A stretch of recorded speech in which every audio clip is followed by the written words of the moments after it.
Alright, so basically, whenever you have a steak sandwich, think to yourself that it doesn't necessarily have to be a beef steak sandwich. Today I'm going to do a pork one.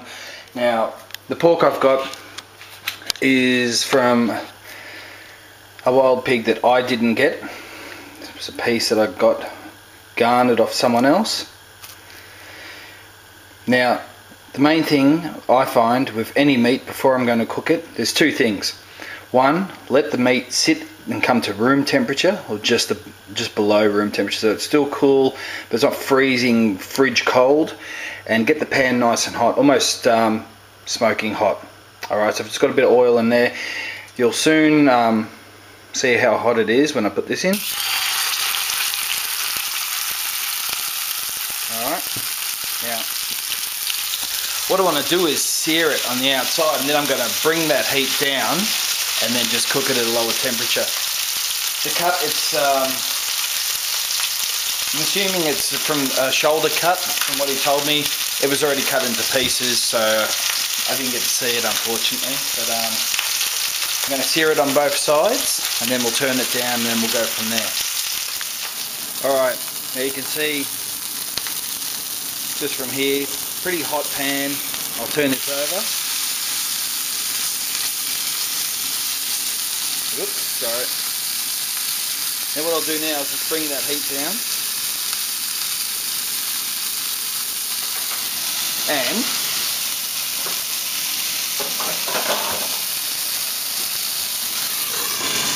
put a lid on it.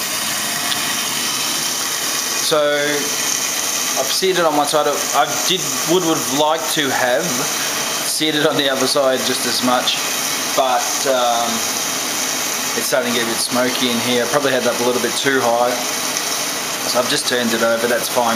Reduce the heat and then put the lid on, and I'll just let that cook for a few more minutes while I kind of get all the other bits and pieces ready. Normally I would throw in some onions if I had some sliced onions in there as well with that, but well, we'll see how we go. Maybe I'm just a bit lazy. Alright, look, I have just cut up a little bit of onion here, just as fairly thin. What I'm going to do is when I take the pork out to rest, I'll put this in and fry it off. Alright, cool. Back in a sec. Alright, so now this is ready. What I'm going to do is take this out. I've got a bit of foil here. Put it into the foil, and with one hand just wrap that up, like what you would do when you make a foil blanket for a roast. I'll just put that aside and just leave that, and I'll fry the onions. Alright, look, sorry, I know it's a bit of fluffing around. So I've still got my pork in the little blanket there. 2 bits of just plain old white bread. My onions are on there.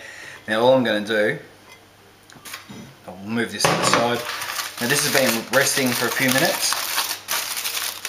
Alright, so first thing with any piece of meat, when you're doing this, or when you've grilled it, or taken it off, don't cut it. Let it rest first and then cut it, okay?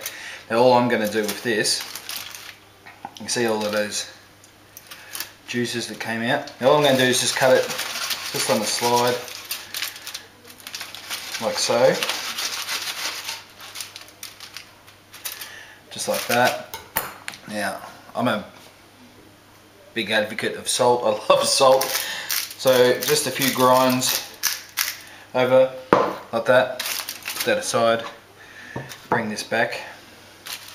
And all I'm going to do is just kind of place it around so I can get the most coverage on there. Now, the last thing I'm going to do on this other piece is just use a bit of hoisin sauce, which is basically like the Chinese barbecue sauce. Well, it is the Chinese barbecue sauce, I guess. Now, just a little bit, it is more of an additive than a condiment, so don't kind of go nuts with it and pour it over like you would regular barbecue sauce. Alright, on top, let's squash down nicely, and we'll go for a diagonal cut, eh? Alright, That's it.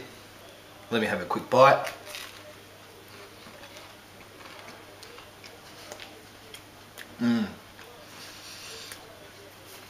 That is freaking delicious.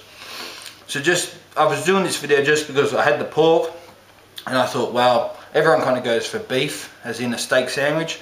Don't always have to go for beef. Try pork, you'll love it.